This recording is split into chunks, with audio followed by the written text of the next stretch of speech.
Tuesdays with Morrie is probably up there with one of my favorite books, and I think it's because of the inherent story that it tries to tell you. And I think the book is very right when it says that it's about the life's greatest lesson. And if you haven't read the book, it's basically about Mitchell, who's the author of the book, and his last lesson with his old professor Morrie. And Morrie was diagnosed with ALS, which is a deteriorating disease, and he decides to spend his last moments teaching about life and death and everything in between, which is often love. And I shared my copy of the book with a teacher that I sort of see as an adjacent of Morrie, and my Morrie in my life passed 2 years ago, and I think I connected with the teacher a lot, and I gave him, as I said, an annotation of my book, and we're supposed to do sort of this book club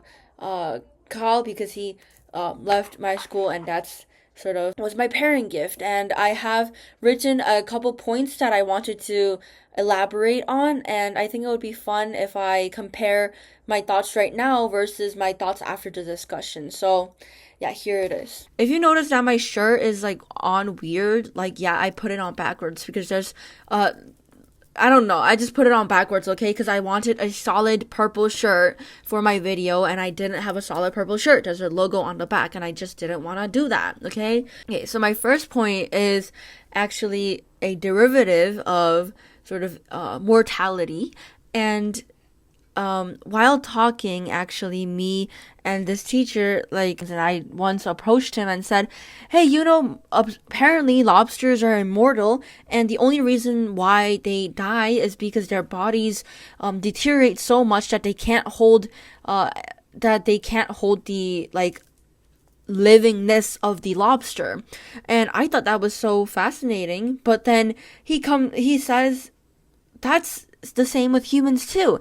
The humans age and our bodies can't take it, and our cells deteriorate and they can't replicate it further, and that's how we die. That's the exact same process as humans. And that was such a profound moment for me because I've just never thought of it that way. It's just my consciousness is here, but then most people experience is the deterioration of their body, and you grow old and your body can't hold it anymore and you die. So in a way, we're just like lobsters, and I thought that was so awesome. That was such an amazing way to think about it. And that's why I think there's such a scary part about death, especially for me, because my number one fear is Alzheimer's and dementia. And it's the same thing with what Morrie has. I fear deterioration of a body, but a awake mind. And I think there was this quote that I was like, yeah, totally, is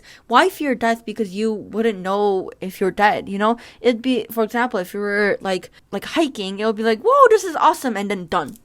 It'd be like, whoa, you're dead. So you wouldn't know that you died. You wouldn't have that process of, oh, I'm dying. But then if it's a slow deterioration, I think especially with illnesses, you can have that moment of, hey, this is me dying. And it comes way closer. And this is what Morrie says. Morrie says that people know that they're gonna die, but the difference is when you believe in it. Everybody knows, I know that I'm eventually gonna die. I know everybody around me has a due date and they're gonna die soon, but I don't believe it. I don't say I am gonna die, and that belief is so hard to come about, especially when you don't have that ticking time bomb of I am gonna die someday, and I know because I have an illness, or I have this, or I have that, and if it's not definitive, it seems unlimited.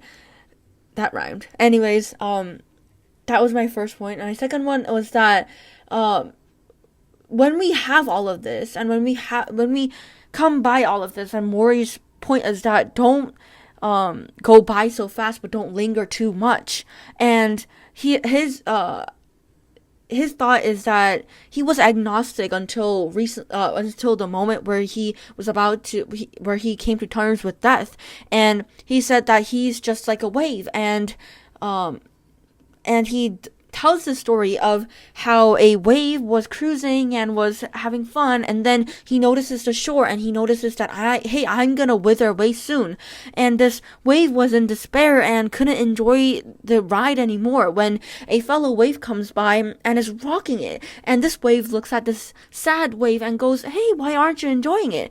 Then the wave responds in disbelief, saying, "Hey, can't you see the shore soon? Hey, we're gonna all just fizzle away and we're gonna be nothing. All this cruising and all this meaning is for nothing."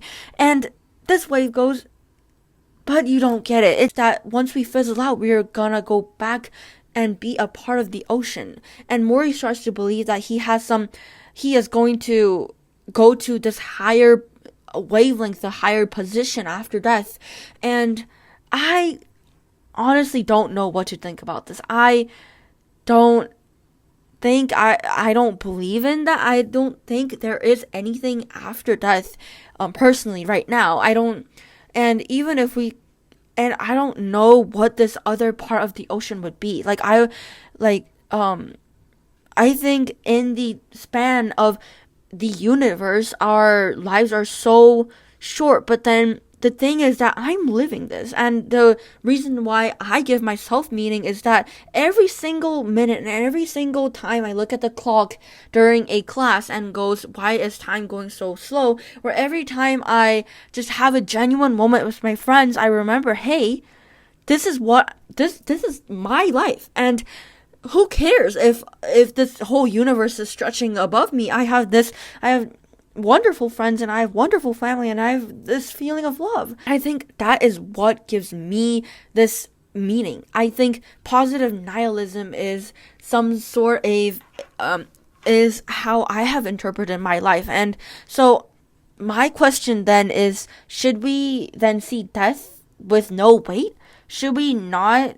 Because Mori also talks about how society fears death, how society puts so much meaning into death, when life and death is so much closer than we think it is. It's not a jump. It's not some scary grim reaper or coming to your doorstep and guiding your soul away. No, it's so close. We are birthed from this nothingness, and then we go back to nothingness. But then I'm like, should we then value death with no weight? Should we not? I think the poetry that comes out of death, and the imminent fear, and the existential fear that we hold with death is so wonderful. I think it's beautiful in a sense, and spending so much time thinking about it, I have grown closer with my life, and I've grown closer with what I value as my consciousness and this body and everything. And I value other people's life. I value this humankind so much. And that was, I think, a question that I'll pose to my teacher. Then focusing on the definition of life and the meaningless of life, I want to contrast the meaningless of life with love, because Mori's sort of motto throughout the whole book is love each other or die. And I think that is such a blanket statement that perfectly explains all of the little conflicts that I have with people that I love. All of these conflicts, all of these fights that I have with, for example, my parents, it stems with love. And even if I despise some of the fights that we have, I did have a moment where I realized that everything comes from love. And I think it comes from the fact of fear of, hey, I love my child so much. I don't want my child to feel this way. And I feel every hurt and every stab that my child feels. And I think it's sort of a reflex for my parents to come at me this way. And even if it sucks, even if it's like this, it sort of shows truth to the statement, love each other or die. And I think, in a way, meaningless of life is also highlighted in a way Mitchell was in the beginning of the book. He had this fancy car, he had a life where he had patterns, he had continuous growings, and he had a married life, and he had everything that society tells you need, and everything that you think you need to be fulfilled. But then that's sort of a critique on chasing money and chasing these ultimately meaningless things. You know, capitalism and money is a social construct and something that only works in this structure of society that we've built. And this is sort of a Joker moment of we live in a society. But on the other hand, it's so natural, I think, to fall into that way when you don't have that stability, when you don't have generational wealth, when you don't have this or that, or a completely positive mindset that you think that love is everything and love is what you need.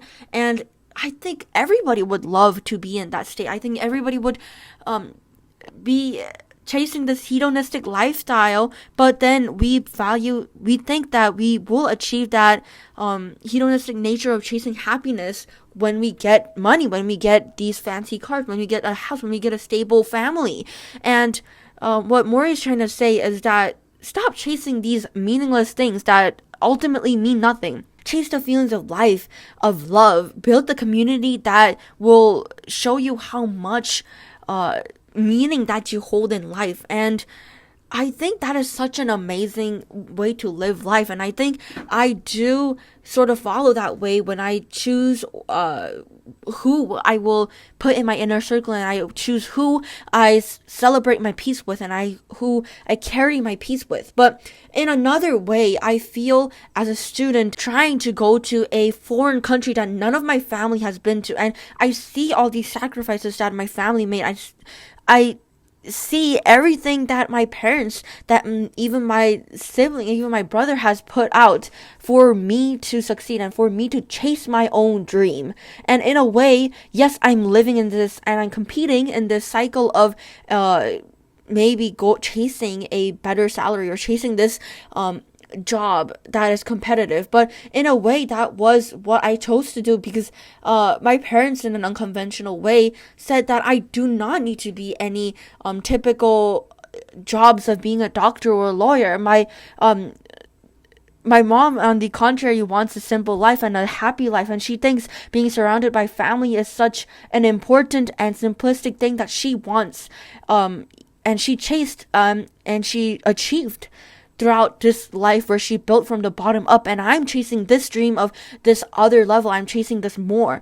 And I think in a way where Maury sort of presents in an abstract but often flatly interpreted way of chasing money and chasing life, I sort of can't shake off the feeling that I'm betraying an inherent part and inherent sacrifice that everybody around me that I love has done for me. And I think there's also guilt that as a eldest and as a daughter that I feel if I say, hey, I'm not going to chase this competition that might help me achieve this goal. I might not do that because I want to focus on what I love and I want to focus on my friends. And it's hard to let go of that feeling of deep betrayal and deep sorrow for the fact that I'm not chasing this thing that will lead me to B, that will lead me to C, and that will lead me to my eventual goal,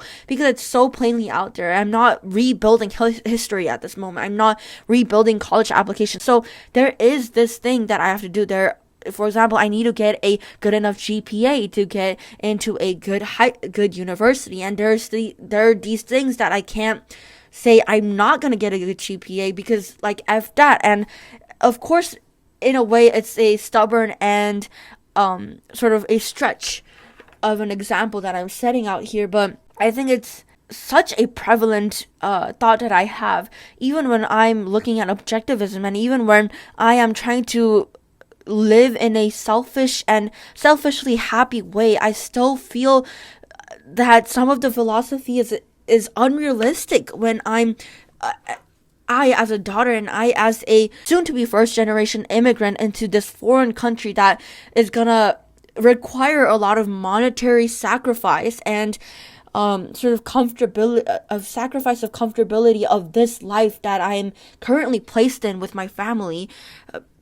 There is this unaddressed personal and deeply common issue of betrayal and of sacrifice that your parents have done. And objectivism says, hey, it's their choice to do this. You don't owe them anything by doing that. But I look at my life and say, but I requested, and I, in a way, was stubborn and said, I want this. So they had put these things, even if it's not sacrificial, they have done these things for me, and I feel that inherent need to give back, and I feel the inherent gratitude that I have to do something about this. I am thrusted upon in my life with all of these gifts, and I cannot stay just accepting. That was something that I have grappled with for so long.